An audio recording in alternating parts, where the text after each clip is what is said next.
Ja mä oon tosiaan Miia Valtonen, työterveyspsykologi, mutta myös ratkaisukeskeinen työohjaaja-valmentaja ja neuropsykologia erikoistun tällä hetkellä ja terveyspsykologian erikoispsykologi. Työterveyshuolto on ehkä mulle semmoinen niin pitkäaikaisin kokemus. Mä laskeskelin tuossa, että mä oon kohta 20 vuotta ollut työterveyshuollossa. Ja lähestyn tietysti nyt tätä jaksamisen asiaa siitä työterveyshuoltopsykologin kokemuksen näkökulmasta, että mikä kaikki on tärkeää. Ja meillä työterveyshuollossa aina on tällaisia erilaisia toimialoja ja seurakunnatkin on toimialana minulle tuttu. Eli jonkun verran mä sitä teidän työtä ikään kuin tunnen tästä työterveyspsykologin näkökulmasta. Mutta täällähän istuu tänään asiantuntijajoukko ja mä toivon, että myös te saatte kommentoida ja mua saa myös keskeyttää. Jos tulee jotakin kysymystä tai ajatusta mieleen, niin saadaan tästä myös vähän semmoinen vuorovaikutteinen tilaisuus.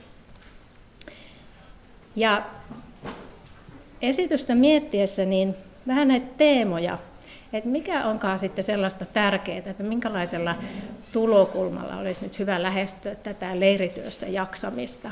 No tietysti kun me puhutaan jaksamisesta, niin ensi alkuun on tärkeää tunnistaa ne kuormitustekijät. Että mitäköhän mahtaa olla ne juuri leirityölle tyypilliset kuormitustekijät.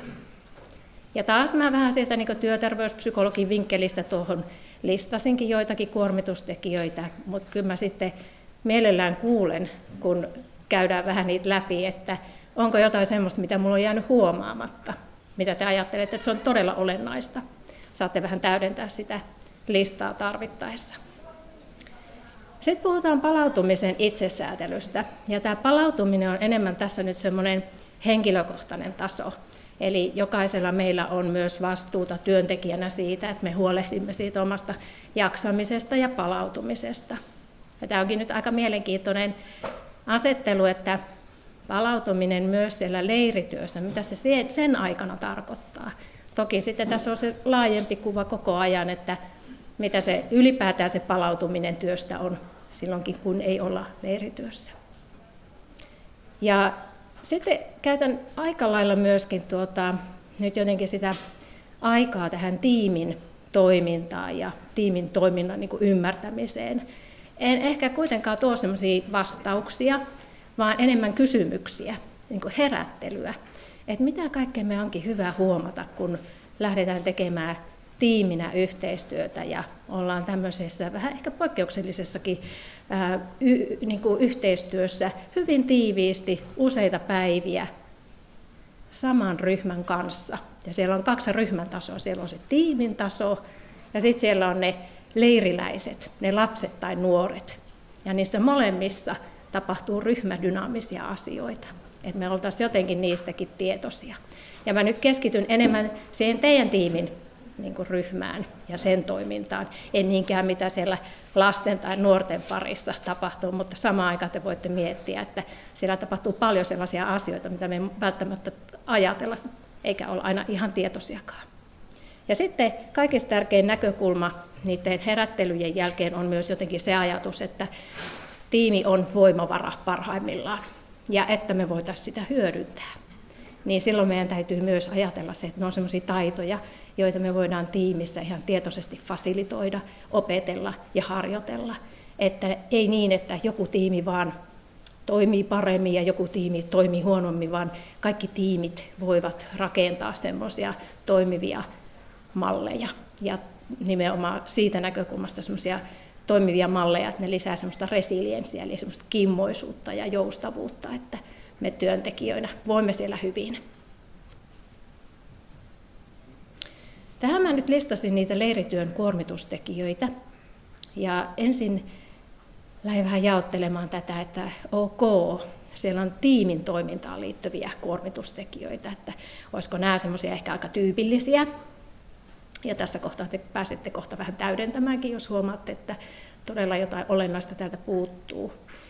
Eli kun puhutaan kuormituksesta, niin silloinhan tietenkin se, että miten se yhteistyö toimii. Ja nyt puhutaan siitä yhteistyöstä teidän työntekijöiden kesken, teidän tiimin henkilöiden välisestä yhteistyöstä.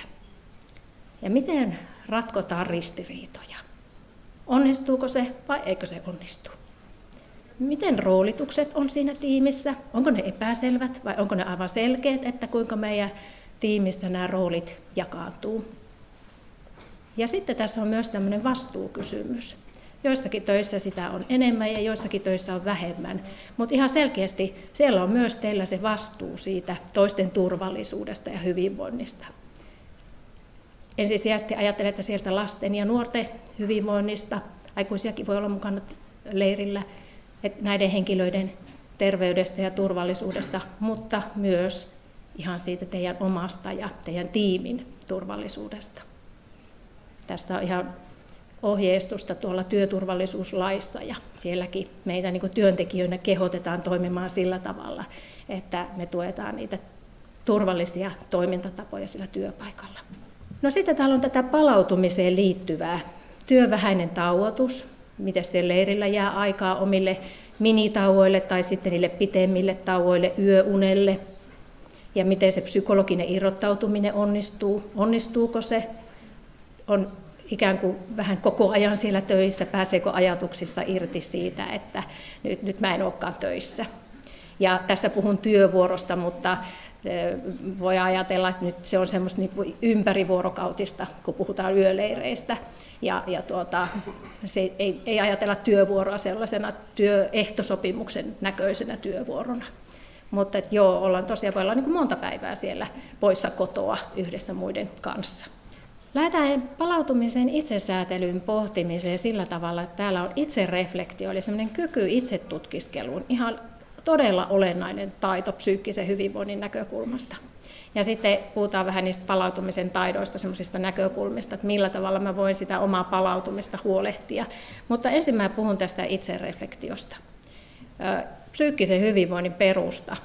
Ja joskus käytetään ihan semmoista liikennevalomallia. Mä nyt huomaan, että mä en ollut tähän sitä slaidia laittanutkaan, mutta kaikille varmaan jollain tavalla tuttu se liikennevalomalli, jossa on se punainen stressitaso ja keltainen on semmoinen jo niin kuin hälyttävä kuormitustaso, mutta ei vielä semmoinen oikein voimakas stressitaso, ja vihreä on sitten semmoinen normaali hyvä taso, että mä en ole liian stressaantunut, vaan sopivasti hyvinvoiva.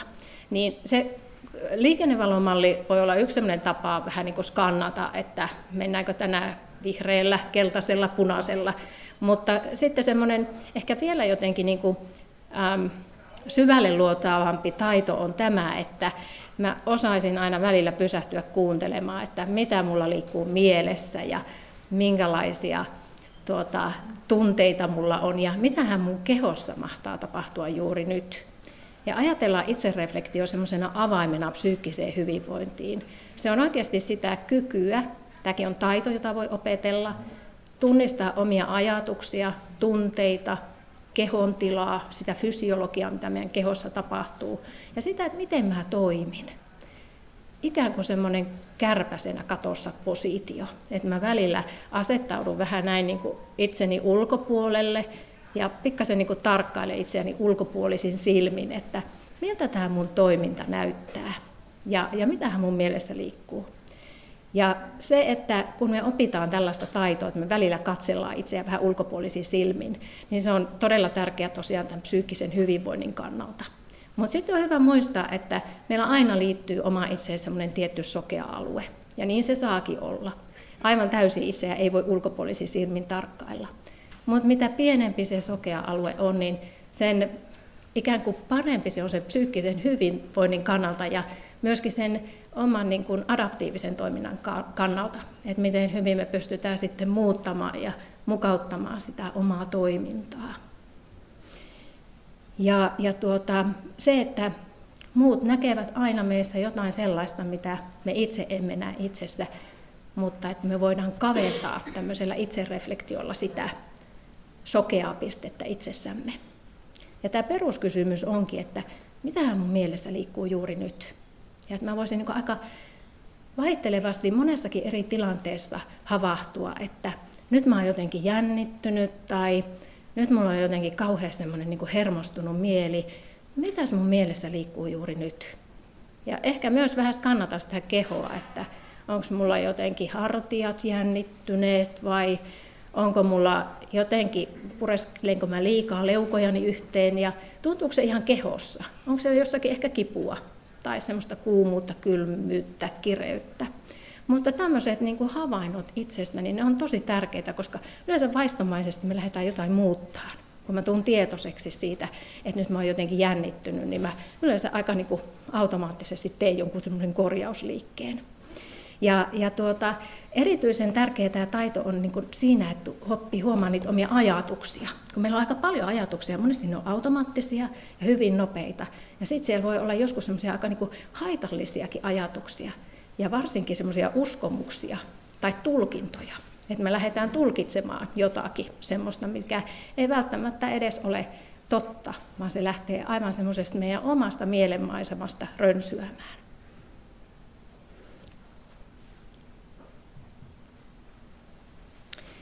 Ja sitten voitte kuvitella mielessäni kolmion, että siellä kolmiossa onkin tämmöiset kulmat, joissa yhdessä on riittävä yöuni, eli se uni, sitten toisessa lukee liikunta ja kolmannessa ravinto.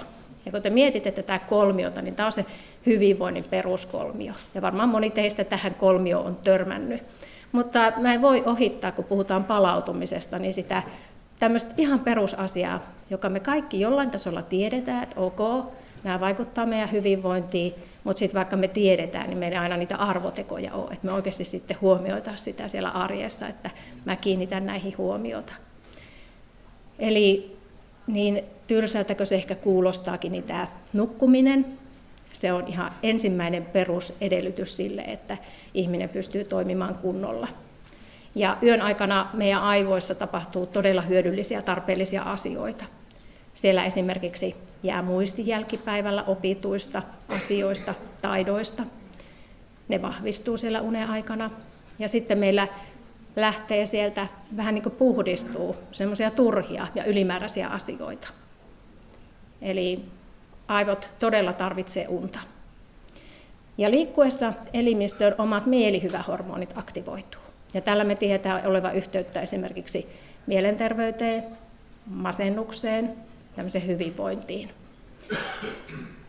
Ja liikunnan vaikutuksista tiedetään myös, että semmoinen säännöllinen liikunta parantaa yöunta ja sitten se parantaa meidän stressisietokykyä. Miten tärkeä asia. Ja sitten puhun vielä vähän tuosta ravinnosta. Eli sekin, että me ajatellaan jotenkin, että no joo, että olisihan se hyvä meidän syödä säännöllisesti ja terveellisesti, mutta taas jotenkin muistaa se, että myös meidän aivot tarvitsee ravintoa. Et miettikää sitä myös siitä näkökulmasta, että jos aivot ei ole saanut sokeria, niin ne ei enää toimi. Ja sitten meillä tulee semmoisia aivosumun kaltaisia olotiloja ja toki meidän elimistökin väsyy, kun me emme saa riittävästi energiaa. Eli nämä tämmöiset perusasiat on oikeastaan semmoisia tuttuja juttuja, mutta herätyksenä tässä, että nämä on tärkeä huomioida. Mä tiedän, että minulle tuli sellainen ajatus, että niin eikö leirityössä kuitenkin ole se hyvä puoli, että siellä on aika säännölliset ruokailut ja mahdollisuus syöntiin, että se ravintopuoli, mitenköhän mahtaa olla unen kanssa ja sitten tuon liikunnan kanssa, että pääseekö siellä liikkumaan, nukkuu tarpeeksi. Joo. No, huolehdi itsestäsi. Tässä mä ajattelen sitä terveen itsekkyyden näkökulmaa nyt sillä tavalla, että ei rajata tätä pelkästään nyt sinne leirillä olemisen aikaan, vaan enemmänkin semmoinen laajempi ajatus siitä, että minkälaisia ne mun arvoteot siellä arjessa on. Että huolehinko mä ensin omasta itsestäni, vai onko niin, että mulla on ihan ykkösenä se työ, ja sitten on vasta läheiset, ja oma itse jääkin tuonne kolmanneksi ihan viimeiseksi. Ja se ajatus, siksi tässä on tämä lentokone, että huolehdi ensin itsestäsi ja laita vasta happinaamari vierustoverille sen jälkeen, kun sä oot laittanut sen itsellesi, niin se on aika tärkeä jotenkin huomata, että enhän mä voi olla kauhean produktiivinen työssä, tai eihän mulla riitä voimavaroja läheisille, jos mä oon ihan itse kuitti, väsynyt, kuormittunut. Eli kuinka tärkeää onkin se jotenkin se ajatus, että huolehtii siitä omasta hyvinvoinnista. Tämä ei tarkoita missään nimessä semmoista itsekkyyttä ja ilkeyttä sellaisena, että mä olisin jotenkin piittaamaton toisten tarpeista tai hyvinvoinnista. Se on toki arjessa sitä tasapainottelua, mutta siinä on se ajatus, että teehän mä riittävästi semmoisia arvotekoja itselleni, että mä todella niin kuin jaksan ja voin hyvin. No muistutan myös siitä, että me tarvitaan sitä semmoista mielihyvää ja positiivisuutta. Ja me voidaan myös tätä ihan niin kuin fasilitoida silleen tarkoitushakuisesti. Kun tiedetään dopamiinin vaikutuksesta aivosta, mitä mielihyvä hormoni dopamiini tekee meidän aivoille, niin me voidaan ajatella, että se tekee monia hyviä asioita. Ilo- ja onnellisuuden tunnetta, kytkee oppimismekanismit päälle. Me opitaan paljon paremmin asioita positiivisella mielellä ja ennen kaikkea sitä stressisietokykyä vahvistaa. No sitten, miten sitä fasilitoidaan? Me voidaan joskus tarvita ihan tämmöisiä tukikeinoja, että on siellä joku semmoinen niin kuin myönteisyys-treeniohjelma. Esimerkiksi hyvä harjoitus on se, että joka ilta tai aamu tai missä kohtaa päivää vaan, niin mä pysähdyn miettimään, että 3 asiaa, mistä mä oon tänään kiitollinen. Ja että ne olisi joka päivä eri. Ei voi ottaa joka päivästä, että mä oon kiitollinen siitä, että mä sain aamukahvin, vaan että se olisi aina vähän niin kuin jotain eri. Se haastaa myös ajattelemaan sitä asiaa laajemmin. Tai että kirjoittaa jostakin onnistumisesta, menneisyyden mukavasta, kivasta asiasta. Ja sitten mä ajattelen myös, että tämä hyvien tekojen tekeminen, siitä on jonkunlaista tutkimusnäyttöä, niin voi olla semmoinen, että ihan tietoisesti ajattelee, että mä teen tänään hyviä tekoja. Mä autan työkaveria, se on se mun tämän päivän hyvä teko, niin sitten se myös voi lisätä semmoista niin kuin myönteisyyden tunnetta. Ja pitäkää tätäkin vähän mielessä sillä tavalla, että ok, vaikka tämä on nyt tässä yksilötasolla, niin voiko tämä olla myös tietoinen työkalu siellä tiimityössä, leirillä, kun te olette. Että siellä olisi jotenkin niin kuin ajatus siitä, että miten me fasilitoidaan myös tätä myönteistä tunnetta, kun me ollaan yhdessä ja tehdään yhdessä töitä. Otin sitten Sonnetagin ja Fritzin tämmöiset palautumisen keinot vapaa-ajalla. Näitä on enemmänkin, mutta mä poimin tähän vain 2. Tämä psykologinen irrottautuminen työssä ja rentoutuminen. He on tehnyt semmoista ansiokasta tutkimustyötä siitä, että minkälaiset asiat aidosti vaikuttaa palautumiseen vapaa-ajalla. Ja muun muassa nämä 2 sieltä niin kuin nostetaan esille. Eli psykologinen irrottautuminen tarkoittaa sitä, että mä saan vähän niin kuin aivot off-asentoon ja mä en mieti niitä työasioita. Mä oon irti töistä henkisesti. Miten tässä onnistua leirityössä? Onnistuuko tämä? Miten tämä onnistuu? Mä näen, että joku vähän niin kuin ravistaa päätä, että joo. Ja sitten tämä rentoutuminen. No, rentoutumisen tavalliset tavathan on esimerkiksi loikoilu, lukeminen, musiikki, jooga.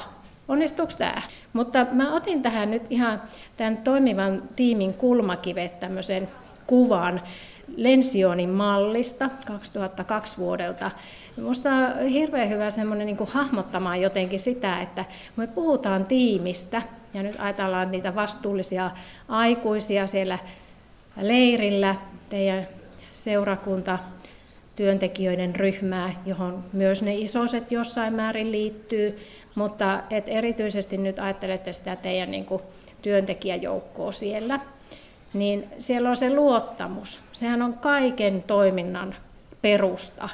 Ja jos tämä luottamus ei ole kunnossa, semmoinen psykologinen turvallisuus, niin eihän siellä uskalleta puhua esimerkiksi näistä tarpeista, että mun pitäisi päästä käymään lenkillä. Eli se yhteistoiminta, luottamus on ihan avain sille, että nämä muut tasot voi lähteä hyvällä tavalla toteutumaan. Ja myöskin se semmoinen ajatus, että luottamushan ei rakennu tyhjästä, vaan me oikeasti tarvitaan myös yhteistyötä, kokoontumisia, semmoiset foorumit ja ne keskustelut, että se luottamus voi lähteä rakentumaan. No ajatellaanpa 3 erilaista tiimiä. Mä otan nyt tarkoituksella tähän vähän tämmöisiä niin kuin erilaisia esimerkkejä, että minkälaiset lähtökohdat näillä tiimeillä on lähteä sinne seurakuntaleirille, kun yksi tiimi on semmoinen, että silloinkin pitkä historia ja heillä on niin kuin ollut siinä historiassa paljon sellaisia vaikeita asioita ja siellä on ollut ristiriitoja ja niitä ristiriitoja ei syystä tai toisesta osattu oikein ratkoa. Tämmöinen tiimi lähtee leirille. No sitten siellä on tiimi, joka on hitsautunut yhteen, tehnyt pitkää yhteistyötä ja yhteistyö sujuu todella hyvin. Tiedetään toisten vahvuudet, roolitukset on selvät, yhteistyö on semmoista rakentavaa. He lähtee leirille.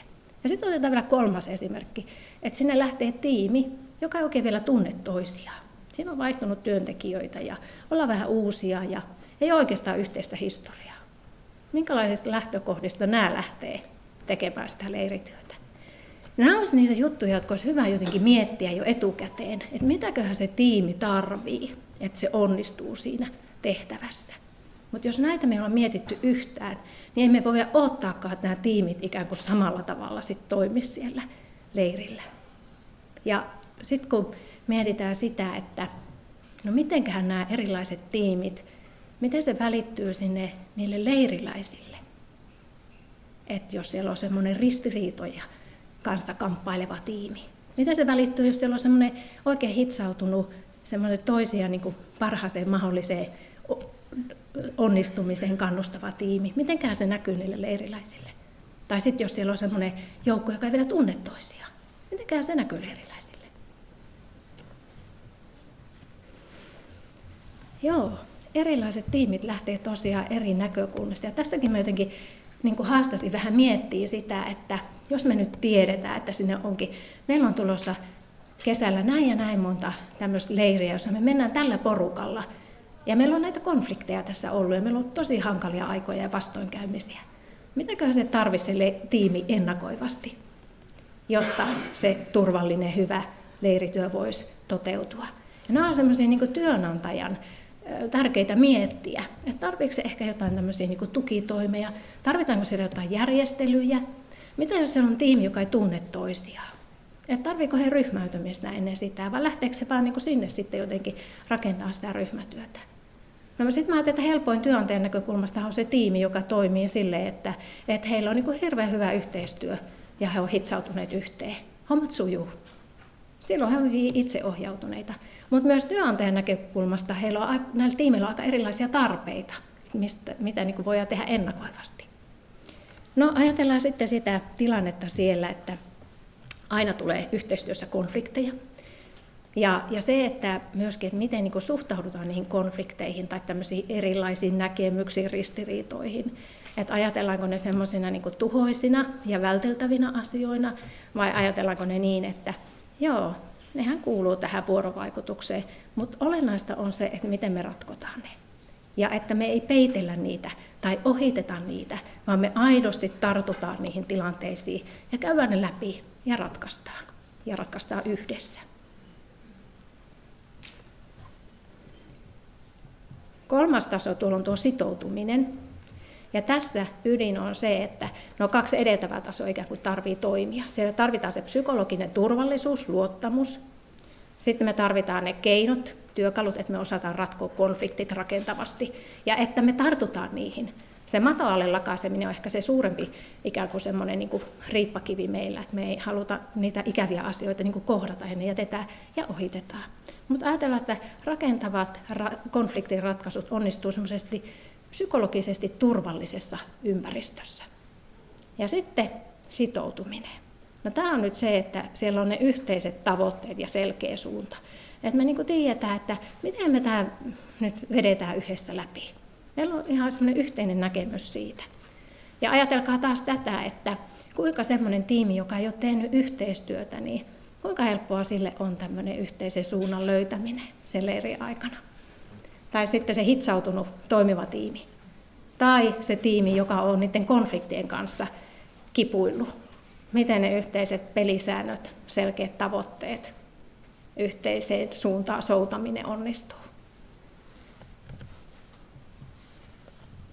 No, vastuussa kantava tiimi yllyttää toisia parhaimpaan ja ratkoo ongelmat yhdessä. Tässä voisi vähän ajatella semmoisia jatsmuusikkoja, jos olette joskus nähneet, kun he jammailee ja he on niin tehnyt paljon sitä yhdessä. Ja oikein kun he lähtee niin soittelemaan ja lurittelemaan ja muut niin komppaa siinä ja lähtee mukaan, niin se on semmoinen niin aivan mahtava jotenkin se fiilis ja siitä tulee aivan mahtavaa semmoista spontaania yhteistyötä. Ja parhaimmillaanhan tämmöinen vastuunkantava tiimi yllyttää toisia parhaimpaa. Että siellä jotenkin niin kuin nostetaan sitä, että hei hyvä, lisää tuota. Ja sitten jos niitä ongelmia tulee, niin ne ratkotaan sitten myös yhdessä. Ja siinä on jotenkin se ajatus, että me kannetaan yhdessä. Ei niin, että toi oli sun vastuulla, vaan että tämä on meidän yhteinen vastuu. Ja me yhdessä mietitään, että miten tämä asia vie eteenpäin. Ja sitten tuolla huipulla päästään juhlimaan ja olemaan iloisia siitä, että me ollaan onnistuttu ja me ollaan saatu hyvä päivä veettyä. Tosi hyvin meni se iltanuotio. Voi että oli kiva, mitä tehtiin tässä tänään nuorten kanssa. Eli sitten me myös osataan iloita niistä ja juhlia niistä. Mutta jos siellä on ollut niitä epäonnistumisia tai läheltä piti tilanteita, jotakin semmoisia uhkaavia tilanteita, niin myös ne otetaan semmoisen vähän niin kuin oppimiskokemuksena, että ne käydään läpi ja ne mietitään, että mitä me opittiin tästä. Katse on kuitenkin tulevaisuuteen. Tiimin voimavaroja, semmoista resilienssiä, niin me voidaan tietoisesti lähteä vahvistamaan, ja siihenkin on erilaisia näkökulmia ja keinoja. Ja me ajatellaan tämä resilienssi nyt tässä semmoisena asiana, että se on niin kuin tiimin kyky semmoiseen psyykkiseen säätelyyn, itsesäätelyyn ja joustavuuteen muutostilanteissa tai haastavissa tilanteissa. Ja se on kykyä päästä eteenpäin vaikeissa paikoissa ja nimenomaan mahdollisimman ketterästi. Semmoista joustavuutta, kimmoisuutta. Ja tiimi koostuu aina ihmisistä. Jokaisella meillä on myös vähän erilainen resilienssi yksilötasolla. Ja paljon voi vaikuttaa esimerkiksi se, että jos viime aikoina elämässä on ollut vastoinkäymisiä, hankaluuksia, se oma resilienssi on voinut heikentyä. Et me tuodaan myös sinne työhön se oma resilienssihistoria. Mutta sitten tämä ryhmän voimavara me voidaan kyllä valjastaa käyttöön, mikä tukee myös sitä vähän heikompaa yksilötason resilienssiä, jos kun siellä semmoista on. Ja muistakaa tämä, että se on muuttuvainen, se ei ole pysyvä olotila, ei myöskään tiimissä. Että jos siellä on haastavia tilanteita toistuvasti, ollut niitä vaikeuksia, niin ilman muuta se voi heikentää ja heikentääkin tiimin resilienssiä. Että myös tämä on hyvä pitää mielessä. No, mitä nämä keinot sitten on tiimin voimavarojen vahvistamiseen? Niin ihan resilienssitaitona numero 1. Opettele pyytämään apua ja ajattele myös sillä tavalla, että kun multa pyydetään apua, niin mä annan sitä apua. Eli huomataan se resurssi siinä ympärillä. Ja tämä parviälyajatus on tässä kohtaa oikein hyvä sillä lailla, että kun mä mietin yksin, että mitenköhän mun kannattaisi tämä nyt tehdä, kun mä avaan suun ja mietin sitä yhdessä 2 tai 3 ihmisen kanssa, niin syntyy jotain paljon enemmän kuin jos mä olisin vaan miettinyt tätä yksin. Että olisi jotenkin sellainen ajatus siellä, että me käytetään nyt nämä kaikki niin kuin meidän 3, jos teitä on 3 ja sitten siinä on ne pari isosta, tai kuinka monta isosta siellä on, tai jopa ehkä heidän kaikkien niin kuin jotenkin se resurssi ja voimavara, että miten meidän kannattaisi tehdä tänä iltana tämä juttu. No, vahvuuksien tunnistaminen tiimissä. Vahvuuksien tunnistaminen tiimissä on sitä, että me nostetaan ihan tietoisesti esille siellä sitä, että hei, se on palautteen muoto, että hei, sä teit tosi hienosti. Mä huomasin, että sullahan oli aivan loistava ote ton nuoren kanssa. Tai että nuo lapset, niin mä näin, että osasit erittäin hienosti ton tilanteen hoitaa. Ja me tuodaan sitä positiivista palautetta sinne, mutta sitten me huomataan myös, miten me tiiminä yhdessä onnistuimme. Että siellä olisi jotenkin semmoinen ajatus, että huomasitteko tänään, kun oli se ruokailussa se tilanne. Ja sä lähdit tekemään näin ja sitten sä tulit sieltä ja mä tulin tässä, niin sehän rauhoittui se tilanne. Olipa mahtavasti hoidettu. Ja sitten, että me nähtäisiin ne niin kuin jotenkin joka päivä ja vähän niin kuin puretaan niitä ääneen. Tämä on yksi keino vahvistaa tiimin resilienssiä. Ja mä jäin miettimään sitä, että onko se riittävää, että ne käydään sitten niin kuin, sen jälkeen, sit kun se leiri on ohi. Vai voisiko tämä olla niin kuin ihan joka päivä? Että jotenkin sitä niin kuin resilienssiä rakennetaan siellä ihan päivätasolla. Että nähdään ne hyvät onnistumiset, mutta myös sitten ne haastavat tilanteet käsiteltäisiin mahdollisimman pian päivätasolla. Mä en tiedä. Nämä on ajatuksia, kysymyksiä. Sitten mä muistutan siitä, että joskus on kriisitilanteita, ihan aidosti semmoisia vaikeita tilanteita. No siinä kohtaa korostuu esihenkilön toiminta. Mutta onko siellä määritelty, kuka on silloin niin sanotusti pomo, jos ollaan siellä leirillä? Joo, kyllä. Just, okei. No silloin se on se ohjelma ja turvallisuus vastaava. Ja hän on niin kuin se pomo. Ja siinä kohtaa korostuu se kriisitilanteessa sitten tämmöinen niin kuin ikään kuin esihenkilöys tai pomous, että jonkun tarvii ottaa se tilanne haltuun. Muutenhan tiimi voi olla aika itseohjautuva, mutta kriisitilanteessa ei. Te tiedätte, kun poliisi tai ensipelastushenkilökunta tulee paikalle, niin ei siellä enää aleta kyselemään, että hei, kuka johtaisi tätä, vaan se on ihan selkeä, että kuka johtaa ja mitä tehdään. Ja tämä vaatii tietysti työntekijältä aika paljon sellaisia valmiuksia ja taitoja. Jos ajattelee, että on tärkeää palauttaa sitä uskoa ja luottamusta tiimiin, vahvistaa sitä resilienssiä, tuoda sitä kriisitilanteessakin esille, että mitä tehtiin hyvin, mitä tehtiin oikein. Niin tämä on äärimmäinen vastuu sille henkilölle, joka ikään kuin sit vetää sitä tilannetta ja vastaa siitä tilanteesta. Ja sitten, että siellä olisi niille kielteisille tunteille tilaa, niitä ei ohiteta, ja sitten myöskin sitä myönteistä tunnetta lähdetään vahvistamaan. Niin mä ajattelen, että tämäkin on semmoinen niin kuin taitolaji, johon varmaan tarvii koulutusta. Mä toki ajattelen, että monella teillä voi ollakin jo tämmöistä niin kuin kriisityöosaamista ja koulutusta, mutta että sieltä voi ammentaa, mutta että jos ei ole, niin kyllähän nämä taidot olisi tosi tärkeitä, että osaisit niin kuin siinä pomon roolissa tätäkin roolia toteuttaa. Sitten vähän mietintää vielä, teille pääsette kohta vielä vähän keskustelemaan ja vaihdetaan muutama ajatus.